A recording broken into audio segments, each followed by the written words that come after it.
Just how would you describe the officiating in that game? Well, I mean, why don't you just ask me what you want to ask me, Joe? We've been through this a lot. We're talking about the one call, non-call. A couple of non-calls, a couple of hits to the head. Well, those are the hits they want to get out of the game, correct? That's what I hear a lot about. Clearly, they missed a couple tonight.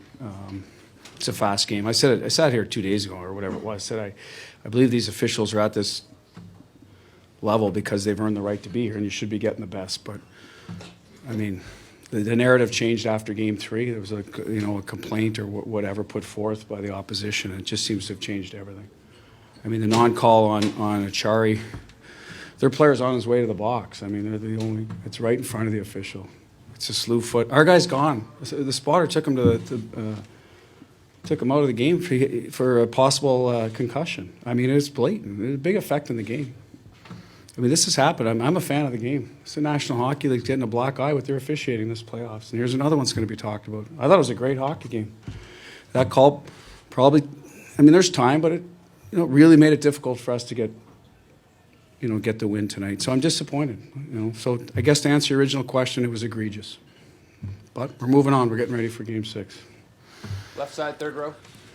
Coach, over here, was Zdeno Charo's mere presence tonight, did it serve as a kind of reminder of just how tough hockey players are and how much it takes to win at this level and on this stage? Oh, he's a great example of that. I mean, he even came out and said it. He's not the only guy. They've got guys. We've got guys. Other teams, I'm sure Carolina, San Jose had guys that play hurt. That's what you do this time of year. His injury is a little more serious than some. He was medically cleared with some warnings. Made the decision to play. Inspirational for us. Good player for us. We knew he wouldn't be 100%. So we were happy to have him out there.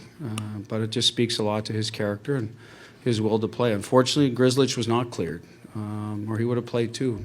But it didn't happen, so we weren't able to use him. Back left, standing up. Bruce, to go back on Joe's question, what was the feeling on the bench in the moment? What was being said there? Was there anything from the referees? What was being said was he missed an effing call is what was being said on the bench for obvious reasons. But after that, we had to settle down and play. If you mean by me or the players or... Yeah, the whole... I mean, I think, we thought we got screwed, but you got to keep playing. We did. We scored the next goal, gave ourselves a chance to win. So we tried to rally around that about moving forward. There wasn't a whole lot of, you're in the moment, of course you're upset, but I think players, once they get back on the ice, they're not too concerned about that. So that's the way it finished. And I thought we responded well. We pushed to score. We did. We pushed again. We gave up some odd man rushes as a result. Made the next save to keep us in. Unfortunately, we couldn't get it by him in the end. And was there any explanation?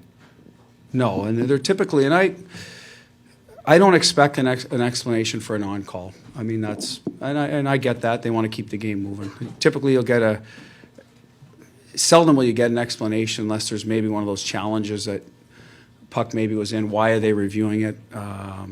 Something like that. But typically, no, they keep moving. Back left, standing up. Bruce, was the extra defenseman something that you'll continue with, or does it depend if Grzelcyk comes back? Listen, the reason we did that is we weren't sure on Z. How much was he going to be able to play? How would the injury affect him, his breathing, etc. So we covered ourselves. I'm not going to get into every detail, about all our injuries, but we felt that 7 was the best way to go to make sure that, we were covered in case, one of our defensemen wasn't able to continue throughout the game. Up front, 11, we lose David Backes' presence. He's a physical presence. We thought we could move some guys up with Kretsch, maybe use Pasternak a little more, Johansson. So we thought we'd be okay there. That was the thinking behind it. We'll do 2 more in front right. Bruce, just to follow up on that, how does the 7-11 format, because you guys don't do that a lot from what I understand, how did that impact the bench on the game for just the rotation of getting guys in and out? Well, up front, I thought we were fine. We didn't... I think one time we did it. We did get called for too many men as the forward group because we moved Johansson from right wing to left wing, and 2 guys jumped once because.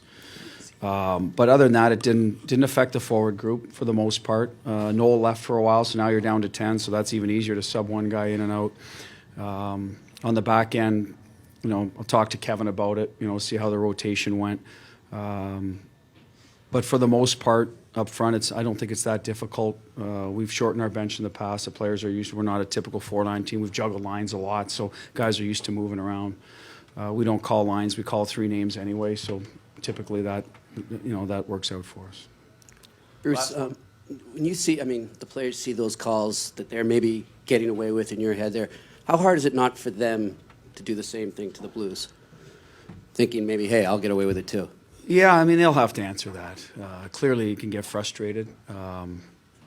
They play a physical game. We expect to get hit. That's not, we're not sitting here saying we're not going to get hit, but there's some that I think are calls, and they haven't been made recently, and that's the only thing that will frustrate us. I'm sure we'll try to go. I thought we had some great hits tonight, clean. They may disagree. I thought it was a good, hard hockey game. We came to play. We were ready early.